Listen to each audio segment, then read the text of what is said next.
Hello everyone. I thought I'd do a little mini series on all my favourite colours that I use. I get asked so often. People message me, email me when I'm in classes or when I'm doing any work anywhere. What's your favourite greens? How do you mix your greens?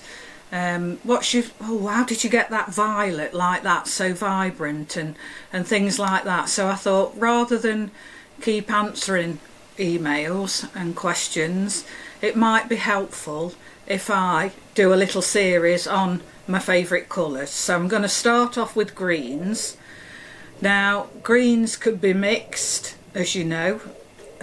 From years and years ago, I always mix my own greens with a yellow and a blue, a touch of red even, all sorts of things. But now there's so many great greens available from, say, Daniel Smith and people like that are so atmospheric and full of personality, you know, that really add to your work. So I don't really, to be honest, bother mixing greens anymore.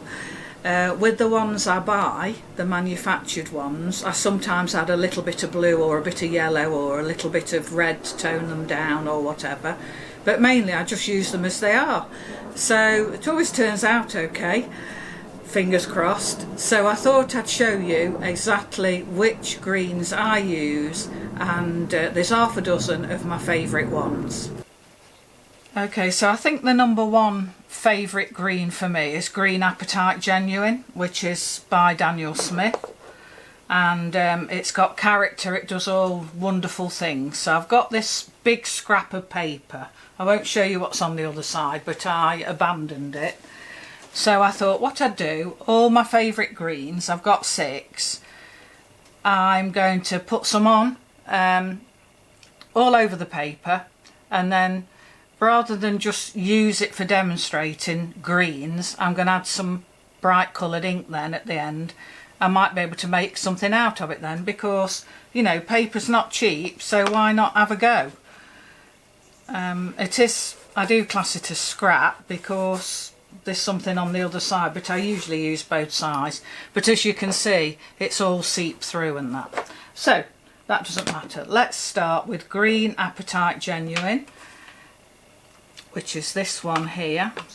Now when you use this, remember to stir it. If you've mixed it up beforehand and you probably go off and make yourself a coffee or something, come back and stir it, because it's got little filaments in it that settle and you need to re-stir them. So let's try that there.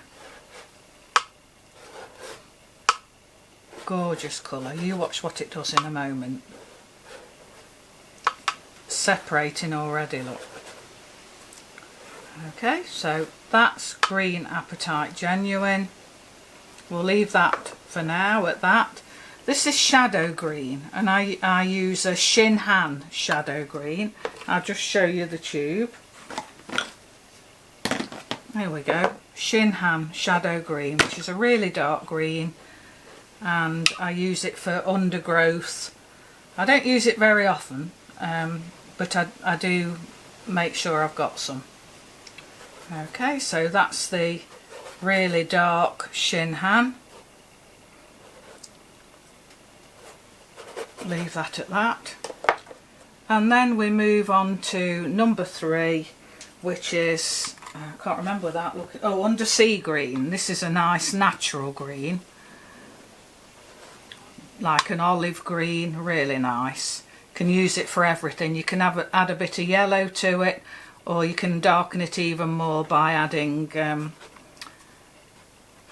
some indigo or something like that. Look at that, it's got character. These paints have got character. They're not just flat and uninteresting.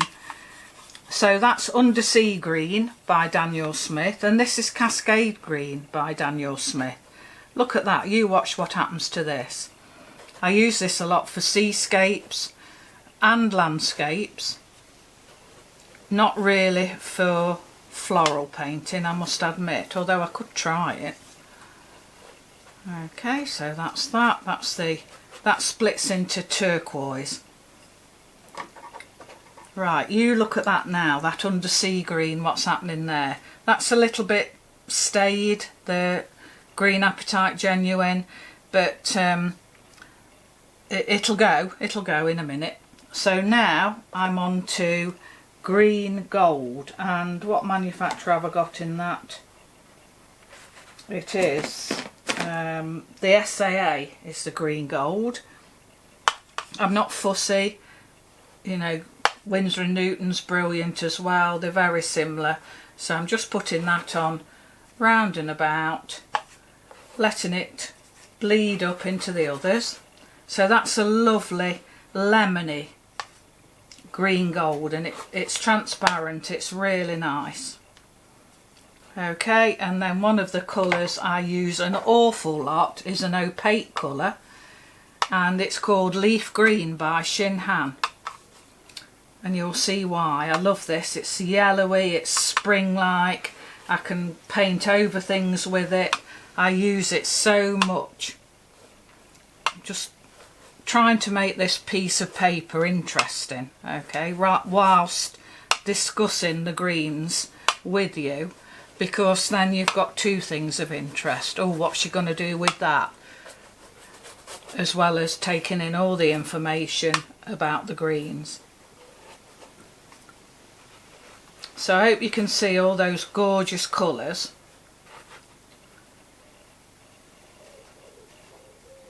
So this here, it needs a spray of water, I think. So I'll just give that a little spray to get it moving. Same with the Green Apatite Genuine, and then you can see exactly what it does.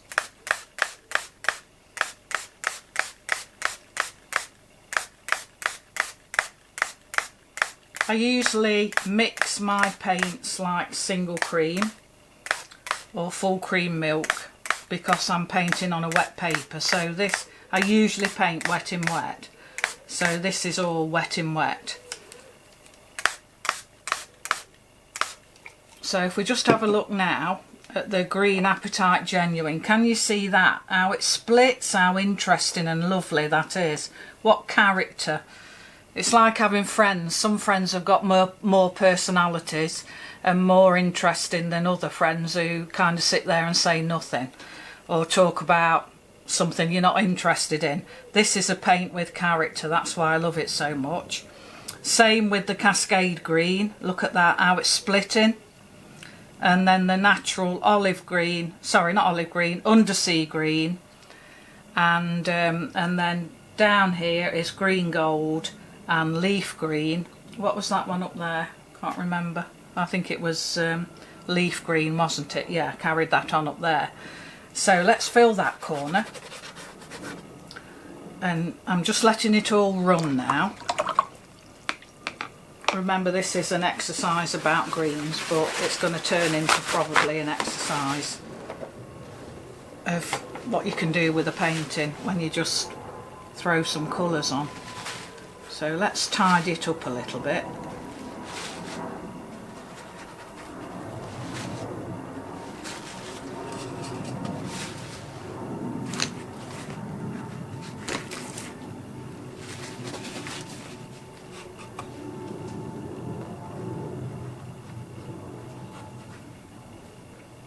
So now I've not got anything in mind. I don't know if it'll work out or not. So if I come back when it's dry and I can't do anything with it, you know, I'll just have to leave it. But I don't like wasting paint and paper. I'm just going to move that around a little bit.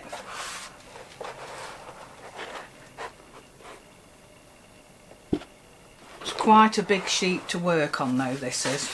Well, you can't get much bigger, it's foolscap, and it's quite hard to keep each area moving. But look at that leaf green, that Shin Han leaf green, it's so vibrant, it's a wonderful colour. I do use that loads, and I sometimes add blue to it if I want it just slightly darker but still vibrant. So I've got a real good mixture there, haven't I? I think I'm going to carry that Cascade Green over there. Let's see what happens when it mixes with the Leaf Green. I don't know, I've not done that before, so It's lovely when you can play and see what happens, isn't it?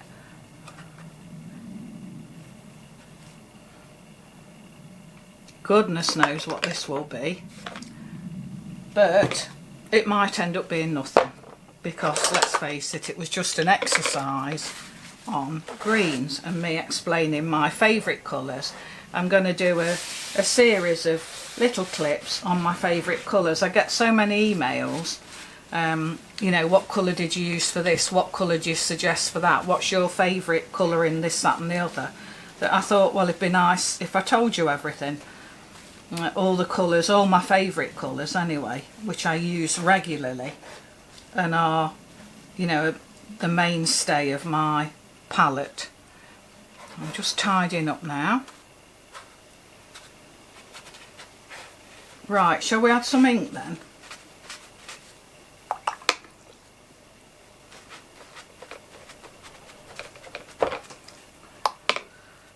What colour ink shall I have? The thing is, you know, the opposite on the colour wheel of green is red. Now, when the opposites meet, they make mud, but you can get away with that with ink. So that's one thing to remember. So I could add red. There's berries coming out at the moment. I've got some wonderful rowan berries, which are orange. I don't think I've got an orange ink, but this is Indian yellow. Shall I try that? Indian yellow or brilliant yellow? No, let's try Indian yellow. Okay, so this is FW acrylic ink, Indian yellow. I just got to check I haven't got to give it a stir. Just using the end of my brush. Yeah, and the nozzle's blocked up, so let's change that nozzle for an Indian yellow. A bright yellow nozzle. Okay, very similar. So back to the Indian yellow. I do love Indian yellow. I love that colour in watercolour as well. It's really nice. But look at the lovely things happening here. You know, coming on quite nice, isn't it? So let's add Indian yellow.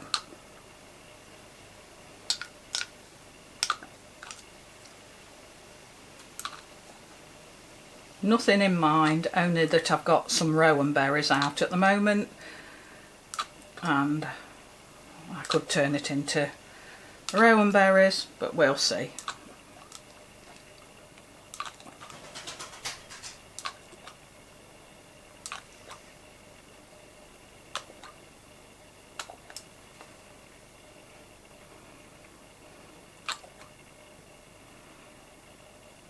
Look at that there. That gorgeous green gold where it's meeting the leaf green. Some wonderful things happening. And now when I use ink, I always use granulation medium. Don't like rushing it because it's working. I can see it's working, you know, it's mingling and that, but I'll put a little bit on for filming. Normally I'd wait a little while if it's this wet. This creates even more magic, this Winsor & Newton granulation medium. I always use inks in my work. I can't think of anything I paint now that doesn't involve inks. I just felt like I needed more depth, more definition, more vibrancy with my watercolours, and that's the only way I could get it, really. And more effects too. So, quite liking the look of that. I don't know what'll happen, but I'll let that dry. Probably take overnight really to make sure it's completely dry. I'll try not to disturb it and see if I can make something out of this demonstration of my favourite greens.